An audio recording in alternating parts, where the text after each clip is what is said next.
Bonjour à tous, merci d'être avec nous sur La Parole Éternelle dans En Bonne Santé, votre magazine de la santé. En ce jour, nous venons chez vous par la radio 88.4 MHz, la télévision Parole Éternelle 223.25 pour vous informer et partager des questions de santé pour essayer de sauver une vie.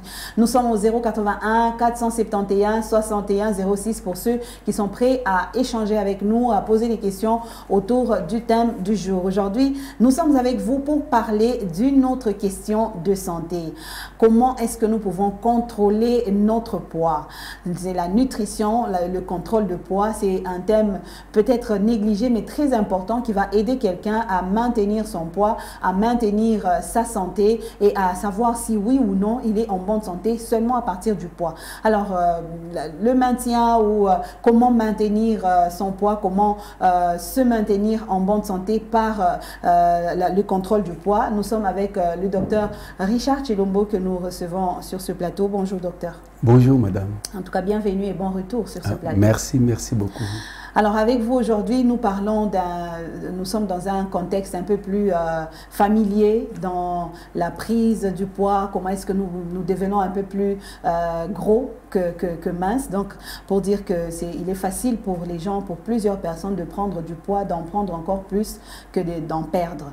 Alors aujourd'hui, dans le contrôle de poids, vous allez nous aider à voir comment est-ce que nous pouvons rester en bonne santé, mais étant peut-être pas en surpoids, pas en deçà du poids normal, mais en maintenant le poids normal. Alors, pourquoi d'abord il est difficile? C'est la première question. Pourquoi est-ce que c'est difficile pour un homme de perdre du poids que d'en augmenter? Je crois que on est plus favorable à grossir qu'à maigrir. Effectivement, merci beaucoup pour la question. Il est très difficile de maigrir pour un seuil quelconque. Parce qu'admettons quelqu'un qui a un poids normal, celui-là, s'il faut maigrir, il peut maigrir. Mais celui qui a un surpoids ou bien en obésité, pour maigrir, ça demande encore beaucoup, ou bien pour diminuer des poids, ça demande encore beaucoup d'efforts, beaucoup de discipline. Donc, prendre du poids, ça ne demande aucun effort. Ça ne demande pas d'effort, c'est très simple, c'est très facile. Il suffit seulement d'augmenter, d'améliorer son régime alimentaire et accumuler beaucoup de calories. Là, on explose en poids que diminue. Alors, vous avez dit en surpoids ou en obésité. Donc, le surpoids, c'est ça même l'obésité. Quand je vais au-delà du poids, je suis déjà obèse. Non, pas nécessairement. Bon, pas du tout. Parce que nous classifions cela par rapport à une formule simple que tout le monde peut connaître. On appelle ça l'indice de masse corporelle. L'indice de masse corporelle ou l'indice de Ketele. Alors, l'indice de masse corporelle, c'est les poids sur la taille au carré. Et la taille, là, c'est en mètres au carré. Oui. Ah, par exemple, j'ai 1m30. Oui. Donc, là, ça va faire 1,30. OK. Le tout au carré. Le tout au carré. Oui. Donc, le poids sur la taille, le au tout carré. au carré. Oui. Donc, comme j'ai 80 sur 1,30. Effectivement. Au carré. Au carré. Et la valeur que vous allez trouver, c'est sur base de ça que nous classifions. Et la valeur est telle que nous avons les sous-poids. Les sous-poids, c'est en deçà de 18. En deçà de 18 comme valeur qui sortirait de cette formule. Maintenant, entre 18 et 24,9, là, c'est le poids normal. C'est l'idéal pour tout le monde, c'est de ça. Oui, pour un adulte. Et c'est normal, ça. Maintenant, de 25 comme valeur jusqu'à 29,9, là, c'est le surpoids. Ça, c'est le surpoids. Maintenant, de 30 jusqu'à X, là, c'est l'obésité. Et même au niveau de l'obésité, nous classifions aussi. Oui, effectivement. L'obésité moyenne, l'obésité sévère et l'obésité massive. L'obésité moyenne, c'est de 30 à 35. L'obésité sévère, c'est de 36 à 40. Maintenant, l'obésité massive, c'est au-delà de 40. Vous comprenez? Oui. C'est que nous classifions l'obésité aussi. C'est encore pire. Oui, là, on dit massif. Donc, tout est toujours pire plutôt. Même le surpoids, c'est pire. Parce que ça tend toujours vers l'obésité. Vous avez remarqué, plus on mange, plus on a tendance à beaucoup manger. Et sans tenir compte de la discipline, de la valeur nutritionnelle journalière. Et surtout, ici, chez nous au Congo, on ne connaît même pas tout ça. Et on explose en poids. Mais c'est dû à quoi exactement? Est-ce qu'on a mal mangé, on a plus mangé, on a mis ce qui est gras dans notre assiette? Qu'est-ce qui fait que c'est un peu plus très facile d'augmenter de poids? Je peux avoir besoin de contrôler mon poids, mais c'est comme si ça m'échappe.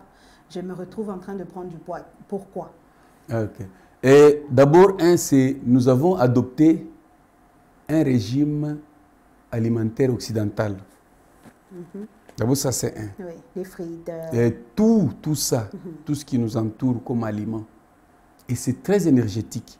Je me rappelle dans les temps anciens, nous quand on était enfants, par moment pour avoir accès même aux frites, aux sucrés, oui, peut-être à une occasion quelconque, des fêtes, et tout ça. Mais actuellement, ce n'est pas le cas. Quelqu'un peut vous consommer autant de bouteilles de sucré tout au long de la journée et il ne va même pas considérer qu'il a mangé. Et ça, c'est la cause. C'est le manger sans contrôler, ça entraîne le surpoids. Et le poids là, ou bien bon, pour augmenter le poids, beaucoup de gens pensent qu'il n'y a que la nourriture. Non, d'ailleurs, moi, je ne mange même pas beaucoup. Je mange qu'une boule de foufou et c'est fini toute la journée, je dors. Des omelettes. Mais oublions que nous grignotons entre les repas. Oui. Et en grignotant entre les repas, et puis avec la publicité qui passe à la télé, on vous parle de beaucoup de plats, et si vous allez dans tel restaurant, tel... Et chacun est curieux, surtout quand on a un peu de moyens, on est curieux d'aller... Chacun veut goûter. Oui. Et une autre cause, beaucoup plus, c'est tout la connaissance erronée. Croyant que quand on est gros, alors on paraît avoir de l'argent. Oui. Ouais, l'impression là. C'est ce qui tue. Et beaucoup plus les femmes. Les femmes aiment beaucoup grossir. Je ne sais pas pour quelle raison. Mais les hommes aussi, ils aiment prendre du ventre et tout ça. Oui, il y en a aussi qui veulent prendre du ventre. Bon. Mais ce n'est pas bien. Oui. Alors, quel est le danger? Vous avez parlé des femmes, moi j'ai parlé des hommes, c'est en tout cas tout le monde qui veut prendre. Tout le monde est concerné, oui. Alors, on a vu dans la catégorie homme d'abord, c'est un petit ventre, bon, un gros ventre quoi, bien gonflé, bien bombé, qui prouve qu'on a de l'argent, on est patron, on est boss. Et les femmes aujourd'hui, c'est qu'il faut que j'aie beaucoup de muscles, il faut que je sois gonflé de partout pour que j'entre dans mes vêtements comme il le faut. Est-ce qu'il y a un danger à cela? Oui, effectivement. Parce que si nous entrons maintenant en profondeur dans la physiopathologie, la physiologie et comment l'obésité entraîne d'autres pathologies. Parce qu'en réalité, même certaines littératures, on vous dit que ce n'est pas le fait d'être obèse qui tue, mais ce sont les conséquences de l'obésité. Ok. Parce qu'il y en a. Oui. Il y a beaucoup de conséquences, il y a beaucoup de risques de surpoids et d'obésité. Et nous en parlerons avec le temps. Oui. Et c'est ce qui tue. Alors, ce sont des choses sur lesquelles on doit s'arrêter. Mais allons voir d'abord comment est-ce que nous pouvons contrôler notre poids. Si j'ai envie de contrôler mon poids, est-ce que c'est seulement par une certaine discipline avant d'aller voir les risques que je cours si je ne contrôle pas mon poids? Alors, si j'ai besoin vraiment de me contrôler, est-ce que je m'arrête de manger, je prends que de l'eau? Est-ce qu'il y a des choses que je dois faire et des choses que je ne dois pas faire pour vraiment arriver à contrôler mon poids? Effectivement, il y a des choses à faire et d'autres qu'il ne faut pas faire. D'abord, avant de contrôler son poids, il faut d'abord connaître sa taille. Comme je l'ai dit tout à l'heure, par l'indice de masse corporelle. Ouais, nous prenons l'exemple d'un homme qui a 1m78, bien 1m80. Donc, une personne pareille doit nager entre... Donc, ne doit pas être au-delà même des 80 kilos. Vous voyez? Parce que son intervalle va nager dans des 70 à 79. Vous voyez? Dès qu'il est dans des 80, automatiquement, il tombe dans le surpoids. Et or, le surpoids, plus tard, entraîne toujours de l'obésité. Parce que plus on mange, et on aura toujours tendance à beaucoup manger, comme je l'ai dit. Parce que le manger, c'est une activité passive. Et l'homme aime le plaisir, ce qui lui fait du bien dans son organisme. Mais quand on se livre à cela, c'est comme un cercle vicieux. Et c'est ce qui va même entraîner la mort de la personne. Donc, apparemment, c'est plus on mange, plus on a faim. Effectivement. C'est pourquoi je dis, je ne veux pas entrer en profondeur pour expliquer tout ça. Parce que d'abord, plus on mange, vous verrez que quelqu'un qui a une masse, un poids normal, idéal, même sa façon de s'exprimer par rapport à la faim, c'est très différent que celui qui est en surpoids ou bien obèse. Moi, je peux rester toute la journée. Quelqu'un de poids normal peut rester même toute la journée sans manger. Mais nous recommandons aussi de boire beaucoup d'eau. Mais quelqu'un qui est en surpoids ou bien en obésité, peut-être ne saura pas. Pourquoi? Il y a une compétition entre la graisse et les sucres. Parce que cette masse-là, c'est une réserve d'énergie sous forme de graisse. Donc l'énergie, il y en a, mais il y en a aussi en réserve. Oui, il y en a en réserve. C'est pourquoi on grossit. Oui. Cette masse-là, ce ne sont que des graisses. Ce sont les calories en excès qu'on a transformées en graisse et qui sont en réserve. Et c'est pourquoi nous grossissons. C'est pourquoi il faut qu'il y ait l'équilibre entre les entrées et les sorties. Plus il y a d'entrées, moins de sorties. Qu'est-ce qui va se passer? Il y aura réserve. Oui, vous comprenez. Et cette réserve-là, c'est ce qui constitue l'explosion même du poids de la personne et la personne commence à grossir. Et que nous trouvons ça normal. Or, l'obésité, c'est une malnutrition. Si les gens ne savent pas, c'est une malnutrition. Donc la malnutrition, ce n'est pas seulement pour celui qui maigrit. Non. Nous avons deux types de malnutrition. Hyperprotéinémie, c'est l'obésité, et hypo, c'est-à-dire carence. Il y a l'excès et la carence, ça fait partie des malnutritions. Il y a d'autres pays qui sont organisés, qui font même des dîners, des galas pour sensibiliser la population contre l'obésité. Et c'est peut-être très négligé, comme je l'ai dit. On prend du poids, on néglige et au fur et à mesure qu'on évolue, on prend du poids. Là, vous avez parlé de plus vous emmagasinez, aussi plus vous en sortez. Comment je fais pour en sortir? Puisque j'emmagasine beaucoup de calories, il faut que je brûle beaucoup de protéines, il faut que je brûle aussi les calories. Je fais comment? C'est seulement par la nourriture ou aussi il faut du sport, il faut beaucoup d'exercice physique pour cela?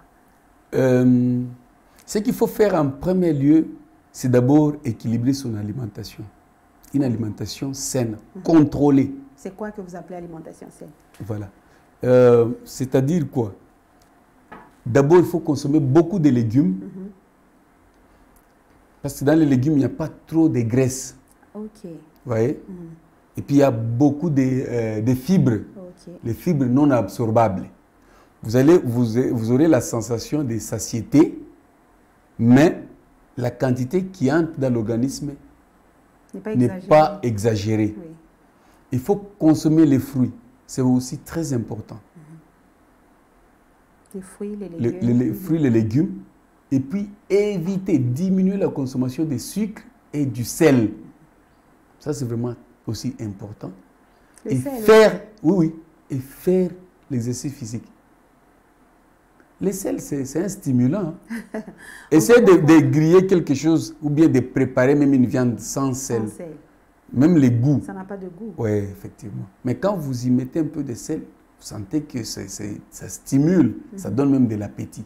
Alors, il faut diminuer aussi les sels et vous allez équilibrer le tout. Et par-dessus tout, les exercices physiques. C'est vraiment très important. Mais n'oubliez pas que quand vous faites les exercices physiques, ou bien les sports améliorent la digestion.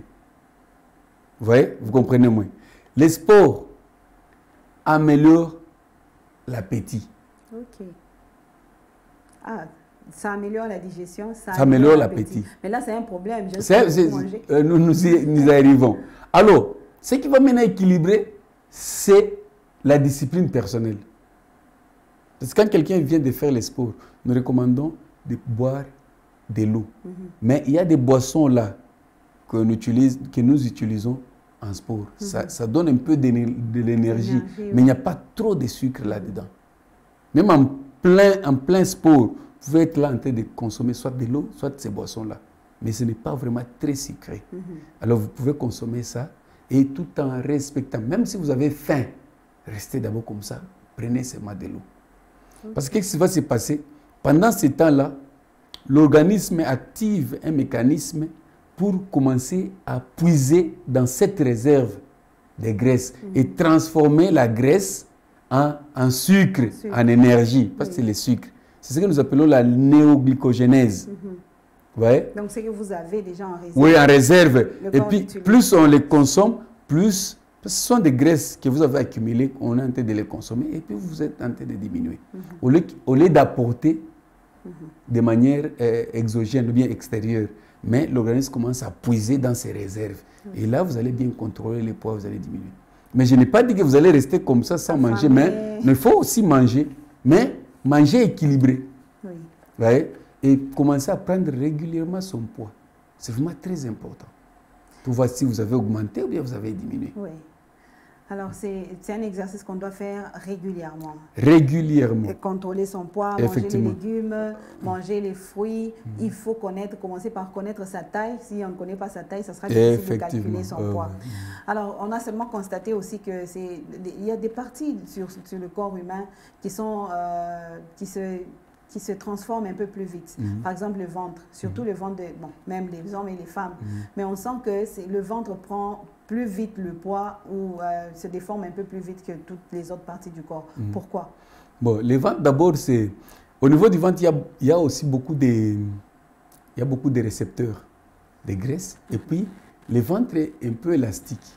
Et le ventre, quand nous voyons le ventre, là, même au niveau des viscères, ou bien les organes qui sont dans la cavité abdominale peuvent accumuler des graisses très facilement parce qu'il y a de l'espace. Oui. Et en même temps, la paroi abdominale a aussi de l'espace par lequel la graisse peut s'accumuler. Oui. Et là, ça augmente. Oui. Il y a aussi des trochantères, hein? Bon, les bassins. Au niveau du bassin, il y a aussi des récepteurs qui font que la graisse va se fixer là-bas et la personne augmente, ainsi de suite. Et même les bras, les thorax, tout ça, ça peut augmenter aussi. Alors, chez les hommes, est-ce qu'il y a un risque pour un homme qui se croit patron en ayant son petit ventre ballonné, mais n'ayant pas un poids, donc visiblement il n'est pas trop gros, puisqu'on en constate comme ça des hommes, il n'est pas très gros, son corps n'est pas vraiment en surpoids à le voir, mais il a un ventre ballonné et puis bon, c'est un peu de fier quoi. Est-ce qu'il y a un risque à ça? Oui, effectivement, s'il y a cette disproportion, sûrement il y a un problème. Parce que tout doit être proportionné. Quand on a un ventre, on doit avoir même vous verrez même les corps quand même qui reflètent ces ventres-là. Les corps évoluent avec le ventre. Oui, oui, effectivement. Mais quand il y a cette disproportion, bon, ça peut être ce que nous appelons une dyslipidémie. Donc, une répartition anormale des graisses tout au long et tout autour, donc dans notre organisme. Alors, il peut y avoir aussi, il y a plusieurs causes qui peuvent être à la base. Peut-être c'est une acide, c'est-à-dire une accumulation de liquide au niveau abdominal ou bien au niveau de la paroi abdominale. Et ça peut faire que le ventre devient gros et puis vous verrez que... Il ne faut pas se glorifier. Alors. Non, il ne faut pas. Des cas comme ça, il faut amener à l'hôpital. Mais il y a aussi des médicaments qui entraînent cette dyslipidémie. Mais il y a des hommes qui cherchent comme ça le ventre. On sait que si je prends un bidon de 5 litres de Monkoyo par jour, par matin, j'ai déjà mon ventre qui gonfle. Là, il ne sait même pas aller à l'hôpital parce qu'il pense que c'est ça la bonne santé. D'ailleurs, quand plus on prend de l'eau, on va en évacuer. Okay. L'organisme fait tout pour équilibrer. Tel que quand on se dit on est en bonne santé, c'est parce que l'organisme fait son travail pour équilibrer. Je prends beaucoup d'eau, je vais aussi beaucoup uriner.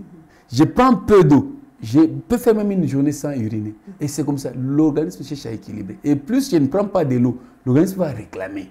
Quand il y a déficit, l'organisme réclame, ajouter. Et là, je vais encore prendre de l'eau. Les autres liquides peuvent aussi aider à se débarrasser de la graisse comme de l'eau. Par exemple, je prends le jus à la place de l'eau. De l'eau, bon, le jus, il faut d'abord évaluer. Et s'il n'y a pas de sucre ajouté là-dedans, parce qu'il y a des fruits qui brûlent la graisse. On dit qui consomment les calories. Oui. Ouais, il y a des jus, des fruits. Or, quand on fait les jus, c'est sur base de ces fruits-là. Mais la plupart des jus que nous avons, ils y ajoutent un peu de... Ce n'est pas naturel à 100%. Ouais, ils ajoutent des colorants, ils ajoutent même les sucres, ils ajoutent beaucoup de choses. C'est pourquoi c'est bien écrit même là. La valeur nutritionnelle, on dit calories 280 par exemple, kilocalories, ainsi de suite. Et c'est sur base de ça que nous devons calculer parce que nous savons qu'une personne normale doit consommer plus ou moins 2500 kilocalories par jour. Par jour. Oui, c'est suffisant. Okay. Mais quand vous prenez juste les jus, les boissons, c'est bien mentionné là-bas, par exemple, c'est 500 kilocalories. Mais vous en prenez déjà 2. Donc vous avez déjà, c'est plus de 75% de votre énergie journalière. Vous voyez un peu ça. Ouais. Vous avez déjà consommé. Mais sans oublier tout ce que vous allez encore ajouter d'autres. Et surtout chez nous, on n'a pas cette culture de contrôler cela. Vous allez vous rendre compte que l'obésité, c'est une maladie des pauvres. Ah bon? Oui. Donc, qui est obèse et... Pauvre. Sous autres cieux, c'est pour les pauvres. Pourtant, les Congolais qui vont à l'étranger, la première des choses, c'est de grossir. Oui, c'est la pauvreté. Vous allez vous rendre compte que la pauvreté et l'ignorance. Et les gens qui ont des moyens, c'est très difficile de prendre spectaculairement du poids. Oui. Parce qu'ils connaissent même les conséquences liées à ces poids-là. Oui. Alors, nous aussi les pauvres, nous devons aussi suivre, prendre cette direction. Alors, pour éviter. Parce que l'obésité, comme on l'a dit, entraîne, ou bien le surpoids entraîne beaucoup de pathologies et beaucoup de complications jusqu'à la mort. Entre autres, ça peut entraîner, d'abord, l'espérance de vie diminue pour un obèse que celui qui a un poids normal. Oui. Il y a des maladies, par exemple, cardiaques. Oui, je voulais déjà qu'on parle des risques. Hein. Quels sont les risques s'il y en a à prendre beaucoup plus de poids, à ne pas contrôler son poids et tout ça. Donc, entre autres, l'espérance de vie qui diminue. Qui diminue sensiblement. Et les maladies cardiaques, il y a même des problèmes respiratoires qui peuvent s'installer parce qu'il y a l'encombrement par beaucoup de graisse. Vous voyez? Il y a des arthroses, c'est-à-dire des maladies liées aux articulations. Et surtout, chez les enfants qui font de l'obésité depuis l'enfance. Et généralement, à 30 ans, ces gens-là connaissent ce genre de problèmes d'arthrose. Okay. Oui. Ce n'est pas avoir des enfants très gros, vous dites que c'est la bonne santé, c'est trop dangereux. Oui. Et les diabètes, parce que la graisse entre en compétition avec les sucres que nous consommons.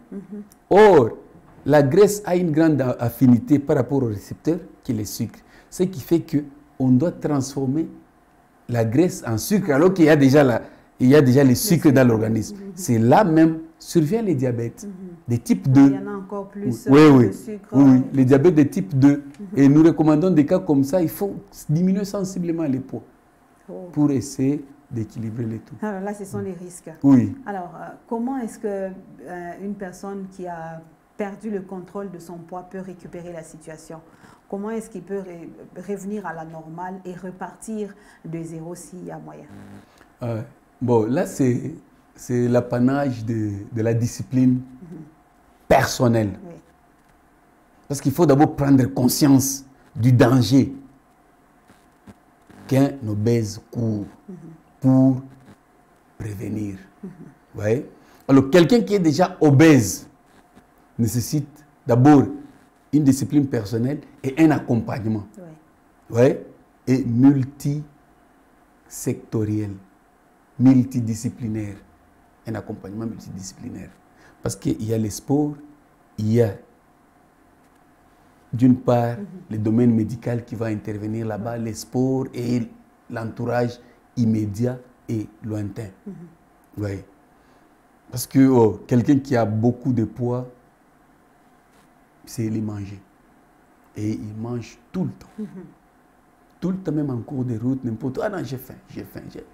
Et ça s'explique scientifiquement. Il va de mal en et pis. plus, plus c'est un cercle vicieux, c'est ce qui mange qui va l'enfoncer encore davantage. Et nous devons aussi éviter la sédentarité. La sédentarité, rester devant l'écran même 3 heures du temps. Journée, oui, vous ne dépensez rien, mais vous ne faites qu'emmagasiner. Et ce que vous emmagasinez va où? Ça reste dans l'organisme. Et avec le temps, ça va vous compliquer davantage. Alors, on peut les sortir par le sport, comme vous avez dit. Les sports. Les sports réguliers. Oui. Et puis, respecter le temps de manger. L'heure exacte. OK. Oui. C'est quoi l'heure exacte? Quand vous perturbez, aujourd'hui c'est à 12 h, demain c'est à 18 h, demain c'est à 22 h, là, vous ne donnez pas la chance à l'organisme de réparer les dégâts. Il faut avoir une discipline, par exemple, tous les jours à 15 h. À 15 h. Par exemple, tous les jours, les matins, vous mangez suffisamment. Et 12 h, vous mangez un peu là. Vraiment, vous mangez plus que les matins. Et à 18 h, vous grignotez juste avant de dormir pour laisser aussi l'organisme se reposer. Parce que l'estomac doit rester aussi au repos comme nous dormons. Alors, ce sont des choses que nous ne faisons pas, il faut se le dire. On ne le fait pas, on reste devant la télé peut-être toute la journée. Je n'ai rien à faire aujourd'hui, c'est mon jour de repos. Vous êtes devant la télé à ne rien faire, vous ne dépensez pas parce que vous avez beaucoup de bornes à la maison, vous n'avez pas besoin de faire des travaux ménagers parce que c'est aussi quand même un sport que nous faisons en faisant des travaux à la maison. Vous ne faites rien du tout, c'est un danger que vous courez. À la longue, vous aurez peut-être des problèmes. Alors, on finit quelques minutes seulement pour que vous disiez à quelqu'un aujourd'hui qui est peut-être en train d'aller dans ce sens-là, la négligence et tout ça, pas de discipline personnelle dans le manger, la discipline de comment vivre pour éviter cela, pour éviter de tomber dans ce panneau. Alors, comme on dit, on vaut mieux prévenir que guérir.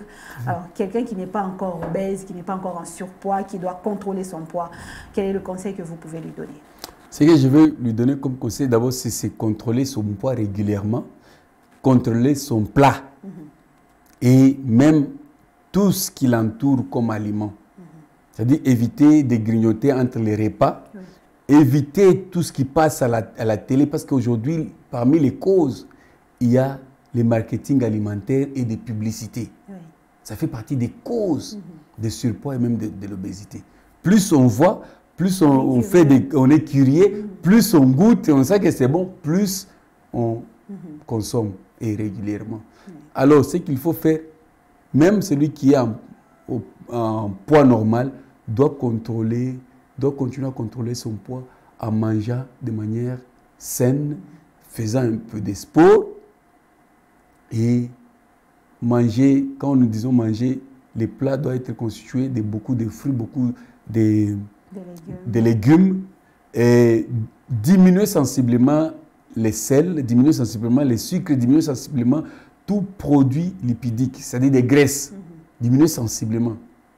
Et prendre beaucoup d'eau. Prendre beaucoup d'eau et vous serez bien équilibré. Donc cherchez. Et dans tout ça, de tout ça, c'est la discipline personnelle. Il faut prendre conscience et être discipliné. Voilà.